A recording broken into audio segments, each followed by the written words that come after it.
Welcome to the Festival of Dangerous Ideas podcast. Our 10th festival, like thousands of other events, was no longer able to proceed due to the rapidly evolving situation around COVID-19.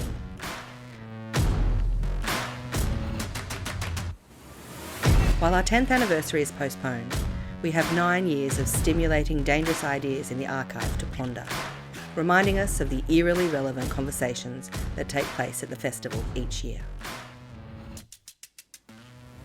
Many people lack the motivation to alter their behaviour in required ways, says philosopher Matthew Liao at the beginning of his 2013 talk. In this session, Liao discusses provocative ideas surrounding the modification of humans to make us better at mitigating and adapting to the effects of climate change. From engineering humans to reduce our appetite in meat, to pharmaceutical dosing to increase altruistic tendencies. He asks us if any of these ideas are more controversial than re-engineering the Earth itself. This is Matthew Liao with Engineer Humans to Stop Climate Change. Hello, thank you all for coming. So, what a beautiful city Sydney is. It's my first time here in Australia, first time in Sydney, and I'm going to talk about how Sydney might actually be underwater if climate change becomes bad enough, and what we need to be thinking about to combat climate change. So human-induced climate change is one of the biggest problems that we face today. It's been estimated that millions could suffer hunger, water shortages, diseases, and coastal flooding as a result of global warming. Indeed, Australia has been designated as one of the countries most vulnerable to climate change. The population tends to live on the coastal line, and there are bushfires, etc., etc. The risks of the worst impacts of climate change can be lowered if greenhouse gas levels in the atmosphere can be reduced and stabilized. Now, to cut greenhouse gas emissions, there have been various solutions that have been offered. So ranging from low-tech behavioral solutions, such as encouraging people to drive less and recycle more, to market solutions such as carbon taxation, emissions trading, and other ways of incentivizing the industry to adopt cleaner power, heat, and transport technologies, to this geo-engineering, which is this large-scale manipulation of the Earth, such as spraying sulfate aerosol into the ozone layer in order to increase the reflectivity of the planet, or fertilizing the ocean bed with iron so that it can increase its carbon sink absorbing capacity. Now, each of these solutions has merits and demerits. So take behavioral solutions, for example. The benefit is that these are solutions that we can do pretty easily, at least physically. But the problem is that many people lack the motivation to alter their behavior in required ways. And there's another problem, which is that even if widely adopted, behavioral changes alone may not be enough to mitigate the effects of climate change. Or take market solution. They could reduce the conflict that currently exists between for companies between making profit and minimizing undesirable environmental impact. But the problem is that effective market solutions such as international emissions tradings require workable international agreements.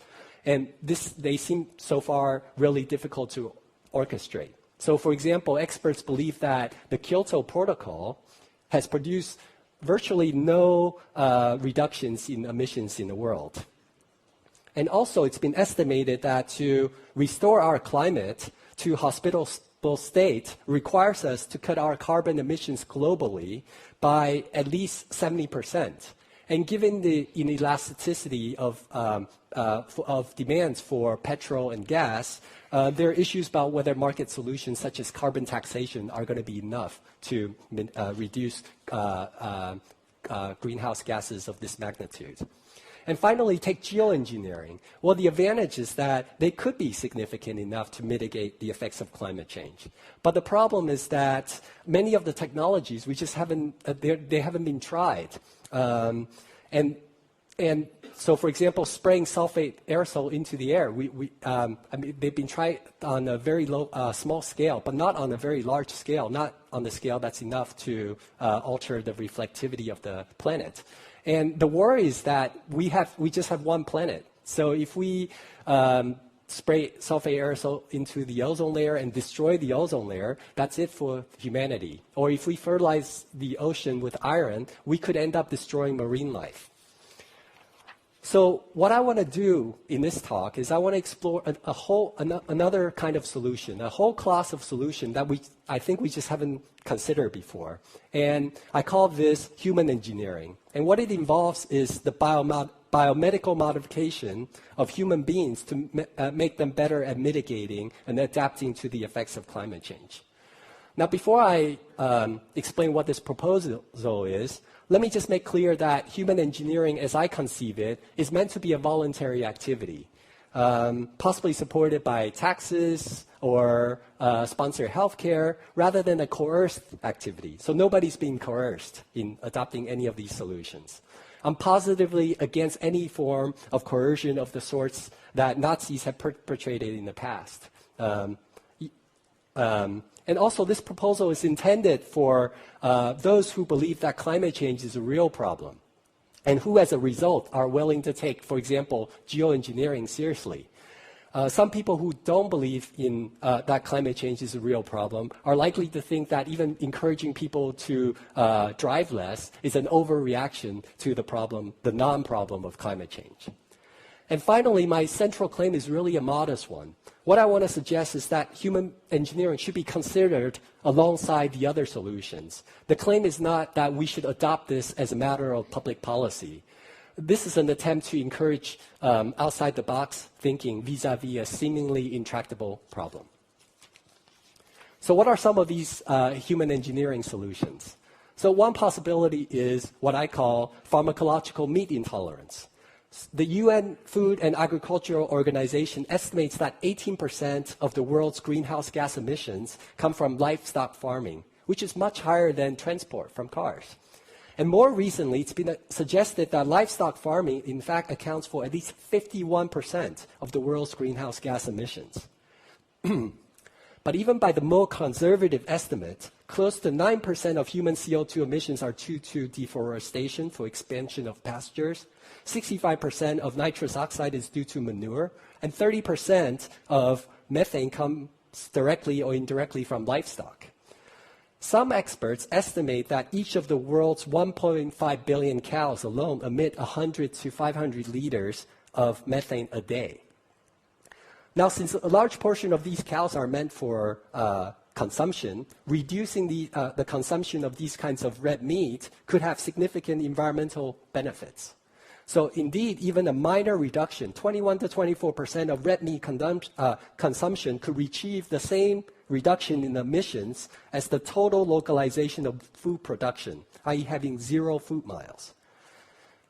Now, some people will simply refuse to give up eating red meat, but there are other people who may be willing to give up red meat, but they lack the motivation or willpower to do so. After all, many people find the taste of red meat simply irresistible. So I was in Canberra 2 days ago and having dinner with a friend, and he told me that if it wasn't for the fact that eating meat is bad for you health-wise, he would eat meat all the time. And this might explain why many vegetarian restaurants offer vegetarian dishes that taste like meat. So I think human engineering could help here. Just as some people have natural intolerance to milk or crayfish, I'm intolerant to milk, for example. It's possible artificially to induce mild intolerance to red meat by stimulating the immune system against common bovine proteins. The immune system would then be primed to react to them, and then when you eat eco-friendly food, this would induce some sort of unpleasant experience, very mild. Even if the effects wouldn't last a lifetime, the learning effect is likely to persist for a long time. Now, a potentially safe way of inducing such intolerance may be to produce something like a meat patch, akin to nicotine patches. People can then wear these patches before they go out to eat, in order to curb their enthusiasm for eating red meat. And to ensure that these patches have the broadest appeal, we can just produce patches that target animals that contribute the most to greenhouse gas emissions. So you don't even have to be a vegetarian, like a full vegetarian to wear these type of meat patches. What's another example? Well, another possibility is that we can make humans smaller. Human ecological footprints are partly correlated with our size. We require a certain amount of food and nutrients to maintain each kilogram of body mass.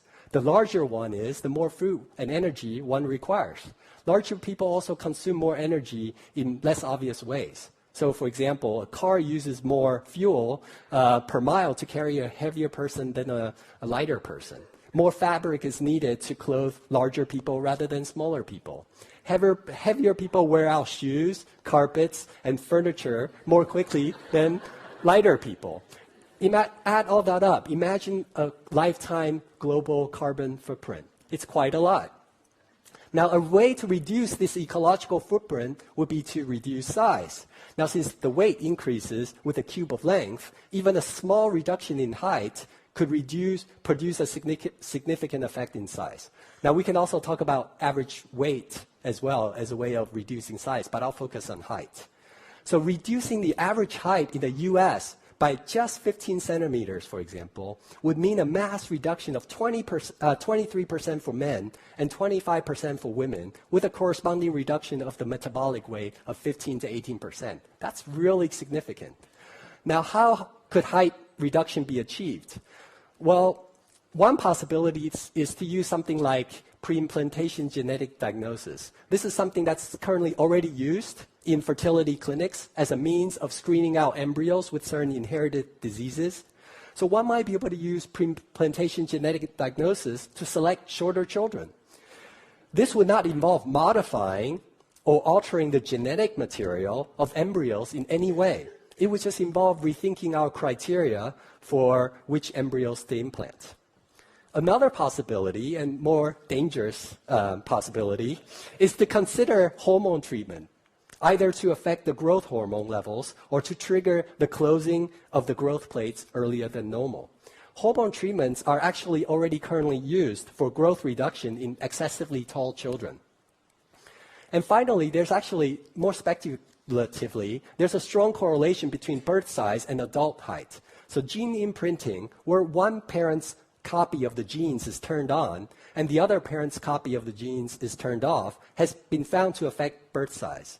So drugs or nutrients that either reduce the expression of paternally imprinted genes or increase the expression of maternally imprinted genes could potentially regulate birth size. Okay, another possibility. We can lower birth rates through cognitive enhancement. So a group of doctors in the UK pointed out that each UK birth will be responsible for 160 times more greenhouse gas emissions than a new birth in Ethiopia. And so they say that as a way to mitigate climate change, Britons should consider having no more than 2 children per family. And they didn't say how lower birth rates should be achieved beyond suggesting that people should have this information and they should have access to contraceptives. But there's strong evidence that birth rates are negatively correlated with adequate access to education for women. Now, while the primary reason for promoting education is to improve human rights and well-being, fertility reduction may be a positive side effect from the point of view of tackling climate change. Now, in fact, there seems to be a link between cognition itself and lower birth rates. So at least in the US, for example, women with lower cognitive ability are more likely to have children before age 18. So another possibility is, another possible human engineering solution is to use cognitive enhancements such as Ritalin and modafinil to achieve lower birth rates. As with education, there are many other more compelling reasons to improve cognition, but the fertility effect may be a desirable side effect as a means of tackling climate change. Finally, one other thing to put on the table, we might consider using pharmacological means to increase our altruistic and empathetic tendencies. Many environmental problems are collective action problems, in which individuals do not cooperate for the common good. But if people were more generally willing to act as a group, we may be able to enjoy the sorts of benefits that arise only when many people get together and act together. And it turns out that there's evidence that altruism and empathy have biological underpinnings. So, for example, test subjects given the pro-social hormone oxytocin, sort of intranasal injection, were more willing to share money with strangers and to behave in a more trustworthy way. A noradrenaline reuptake inhibitor increased social engagement and cooperation with a reduction in self-focus during a mixed motive game. And oxytocin appears to improve the capacity to read other people's emotional state. This is a key capacity for empathy. So this suggests that interventions affecting the sensitivity in these neural systems could increase the willingness to cooperate with social rules and goals. Now, again, I'm not proposing that we coerce someone to take up these pharmacological means. The picture is something like this. There might be someone who wants to do the right thing, but owing to a weakness of will, cannot get himself to do the right thing. Having the option to use pharmacological means to increase altruism and empathy may allow this person voluntarily to overcome his weakness of will and enable him to do the right thing. So these examples are supposed to illustrate what I mean by human engineering. Others like them might include things like increasing our resistance to heat and tropical diseases and reducing our need for food and water. Okay, so now I want to explain why we should take these proposals seriously. It should be clear that human engineering is less risky than geoengineering. In addition to the fact that the technologies that I just talked about, much of it, such as pre-implantation genetic diagnosis and oxytocin, is already safely available for other uses. Human engineering applies at the level of individual human beings. So this means that we can better manage such risks rather than the risks imposed by something like geoengineering, which takes place on a much larger global scale. Human engineering could also make behavioral solutions more likely to succeed. So, for example, pharmacologically induced altruism and empathy could increase the likelihood that we adopt the necessary behavioral and market solutions to combat climate change. Or the meat patches might make the behavioral solution of giving up red meat much easier for those who want to do so, but who find it difficult. Now, moreover, I think human engineering could, in some respects, be more liberty-enhancing. So, in response to climate change, as I said, some people have proposed that we adopt something akin to China's one-child policy. So as we have seen, the group of doctors in Britain have advocated a two-child maximum. But suppose the relevant issue here is some kind of fixed allocation of greenhouse gas emissions per family. Now, if so, then given certain fixed allocation of greenhouse gas emissions, human engineering could give families the choice between having one large child, 2 medium-sized children, or 3 smaller children. Human engineering seems much more liberty-enhancing than a policy that says that you can have only 1 or 2 children maximum. Right? Furthermore, human engineering solutions might be win-win solutions in the sense that desirable effects are likely to result from implementing them regardless of their effects on the climate. So cognitive enhancements, for example, if effective at reducing birth rates, could enable China to limit or dispense with its controversial one-child policy. Or even if the effects of cognitive enhancement on birth rates is disappointing, the improved cognition is itself of great value. Or just take the meat intolerance, right? If this method is effective, it could reduce the need to tax undesirable behavior, such as consuming goods that are most damaging to the environment. And everybody wants lower taxes, right? But even if its effect on greenhouse gases is disappointing, the health benefits of eating less red meat and the reduction in suffering of animals farmed for consumption are themselves positive goods.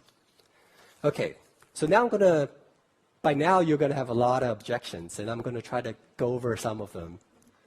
So as with all biomedical treatments, including those routinely prescribed by medical professionals, human engineering carries risks. So if people are going to be persuaded to undergo human engineering, the risks associated with it must be minimized. But this said, this risk should also be balanced against the risks associated with taking inadequate action to combat climate change. If behavioral and market solutions alone are not sufficient to mitigate the effects of climate change, then even if human engineering were riskier than these other solutions, we might need to consider it. But at the same time, it's also important not to exaggerate the risks involved in human engineering. And this is a very real possibility because people are generally less tolerant of risks arising from novel, unfamiliar technologies than they are of risks arising from familiar sources. So to counter this effect, it's worth remembering that much of the technologies that I've been talking about, pre-implantation genetic diagnosis and oxytocin, is already safely available for other uses. But also, in non-climate contexts, our society has been willing to make biomedical interventions on a population-wide scale. So, for example, fluoride is deliberately added to water with the aim of fortifying us against tooth decay, even though doing so is not without risks. Similarly, people are routinely vaccinated to prevent themselves and those around them from acquiring infectious diseases, even though vaccinations sometimes have side effects and can even lead to death. Furthermore, a number of the human engineering solutions could be beneficial in other ways. So, while human engineering involves risks, it can also carry great benefits over and above the contribution it makes to tackling climate change. So, with respect to safety, I think it seems that we should judge human engineering solutions on a case-by-case basis and not rule them out to courts. Another objection. In the biomedical enhancement debate, some people have argued that the problem with human enhancement is that it represents a Promethean aspiration to remake our nature, including human nature, to serve our purposes and satisfy our desires. Given that human engineering is using biomedical means for the sake of climate change, some people might worry that this problem would carry over. Indeed, a number of environmentalists believe that it's precisely our interference with nature that has given rise to climate change. These environmentalists might therefore object to human engineering on the ground that it too is interfering with nature. So, a few remarks here. First, the idea that it's impermissible to interfere with nature is surely too strong. So, routine vaccinations and giving women epidurals during childbirth, for example, involve interfering with nature. But these technologies are generally welcomed. Also, not every human engineering solutions involve interfering with human nature. If by interference, one means making modifications to human beings. Remember that using the pre-implantation genetic diagnosis, that only involves selection rather than modification. In addition, human engineering, by mitigating climate change, could reduce our interference with nature at large. And indeed, if they turn out to be truly successful, they could bring about a net reduction in human interference with nature. And finally, some people object to human enhancement because they're worried that people want to use it for self-interested reasons. But here we're talking about using human engineering for ethical reasons, right? Mitigating climate change can promote the well-being of many people, including one's children. So given this, those people who object to human enhancement because they seem to be self-interestedly motivated, it seems that they could also endorse the consideration of human engineering. Okay, another objection. So while many of the solutions I've talked about would involve adults choosing to modify themselves, consenting adults choosing to modify themselves, some would involve children. Is it ethical for parents to make choices that may irreversibly affect their children's lives? This is a really important question. Now, the first thing I want to say is that not all human engineering solutions that would involve children are necessarily controversial. For example, there's evidence that many parents are happy to give their children drugs such as Ritalin, children who are otherwise medically healthy, so that they can do better in school. Secondly, take human engineering solutions such as making children smaller. This is certainly more controversial, and this is certainly quite controversial, so we should proceed with care. But it's important to remember that parents currently already are permitted to give hormone treatments to their children who are otherwise perfectly healthy. So that, for example, a daughter who is predicted to be 6 feet 5 inches tall could instead be 6 feet tall. So given this, on what grounds then should we forbid other parents who want to give hormone treatments to their children so that their children could be 5 feet tall instead of 5 feet 5 inches tall? Now, it might be thought that in the case of the former, the daughters would later appreciate and consent to the parents' decision. But if climate change would seriously affect the well-being of millions of people, including one's children, then these children may also later appreciate and consent to the parents' decisions. Here it's worth remembering how fluid human traits like height are. 100 years ago, we were all on the average much shorter, and there was nothing wrong medically with the people 100 years ago. So we should be wary of the idea that there's some sort of optimal height, namely the average height in our society today, since this may just reflect a kind of status quo bias. Another objection that you might have, human engineering might be fine for individuals, but it might turn out to be really bad for the society as a whole. So take the example of making people smaller. Some might worry that using human engineering to make people smaller would mean that the most disadvantaged members of the societies would bear the brunt and the effort of preserving the environment. And the most disadvantaged members of the societies already tend to be smaller than non-disadvantaged members of the society. So if one were to use financial incentives to encourage people to be smaller, then these most disadvantaged members of the societies might not have the option to refuse these incentives and might therefore disproportionately bear the burdens of alleviating climate change. Here I just want to say that suppose that you think that there's a sufficient level of height below which it would be disabling for anyone to be. One might have a policy that makes sure that those people who are expected to be below this level are not given the incentives to take advantage of such human engineering. This may then ensure that everyone has sufficient height. Okay, so is this the best use of our resources? Well, it may turn out that human engineering is not the best way of tackling climate change. But to concede this now would be to ignore the widely acknowledged fact that we currently do not know which solutions to climate change will be the most effective. Discovering the extent to which human engineering or any of the other solutions is worth pursuing is an empirical question, and one that we're much more likely to meet in a timely manner if we maintain an open mind about which solutions will be best.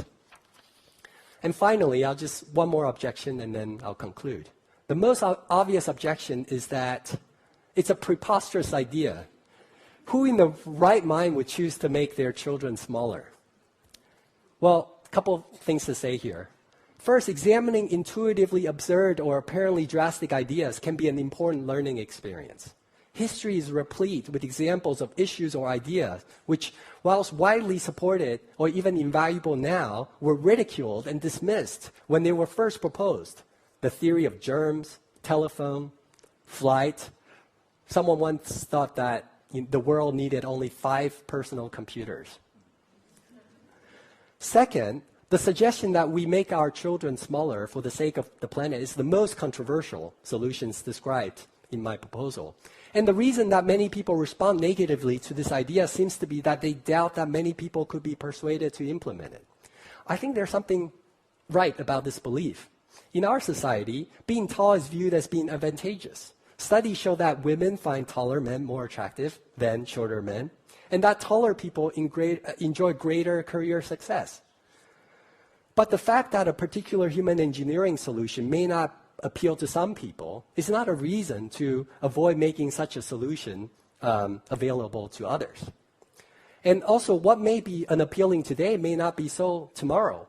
So, for example, people's attitudes towards vegetarianism have changed as a result of vegetarianism's ethical status. Vegetarians used to be called tree huggers. You don't hear that term around very much, at least not in New York. Thirdly,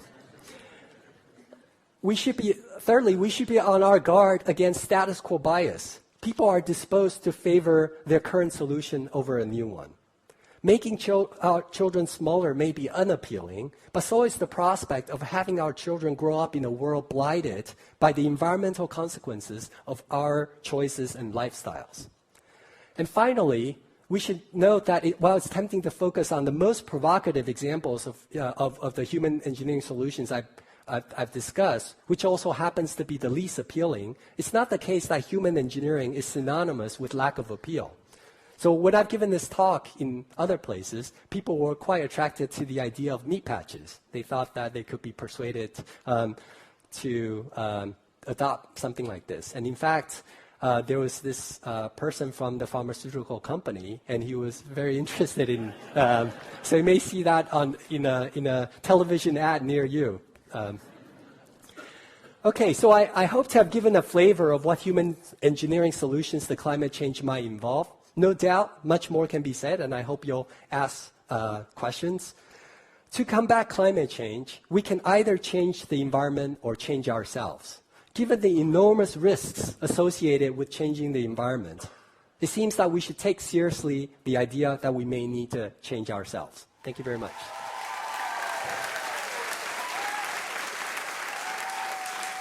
This session was recorded live at the Sydney Opera House and presented by the Sydney Opera House and the Ethics Centre. The Ethics Centre delivers programs and experiences designed to bring ethics to the centre of our life. We offer free counselling for individuals, consulting, leadership and development services. As a non-profit charity, we rely heavily on donations to continue our work, which can be made via our website.